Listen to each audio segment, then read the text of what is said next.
Yes, find the value of sin 30 into cos 60 plus cos 45 into sin 45 by tan 60 into cot 30. ఇక్కడ మనకి value find out చేయమని ఇచ్చాడు. Trigonometric ratios మనకి తెలిసినట్లయితే sin 30 cos 60 మనకు తెలుసుకోవాలి. తెలిసినట్లయితే ఇది ఈ ప్రాబ్లం డైరెక్ట్గా మనం సాల్వ్ చేయొచ్చు. ఎస్ఎస్సి సిజిఎల్ఆర్ సిహెచ్ఎస్ఎల్లో మనకి ఎంటీఎస్లో కూడా అలాగే ఏబిపిఎస్సి ఎగ్జామ్స్లో ఎఫ్ఆర్ఓ ఇతర ఎగ్జామ్స్లో కూడా మనకి ఈ టైప్ క్వశ్చన్స్ ట్రిగ్నోమెట్రీ నుంచి వస్తున్నాయి. ఎస్ఐ కానిస్టేబుల్లో కూడా ఏబిపిఎస్సి టీఎస్పిఎస్సి ఎస్ఐ కానిస్టేబుల్స్లో కూడా మనకి ఈ టైప్ క్వశ్చన్స్ మనం ఎక్స్పెక్ట్ చేయొచ్చు. sin 30 is what 1/2 into cos 60 is what 1/2 plus cos 45 is what 1/√2 into sin 45 is what 1/√2 by tan 60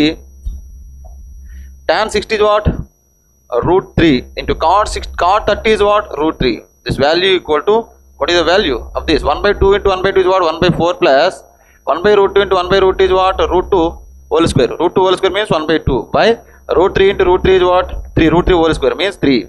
This equal to 1/4 plus 1/2 కి LCM ఏమవుతుంది 4 అంటే 1 plus 2 2 జా 4 కాబట్టి 2/3. This equal to answer is what 1 plus 2 is what 3/4 into 3.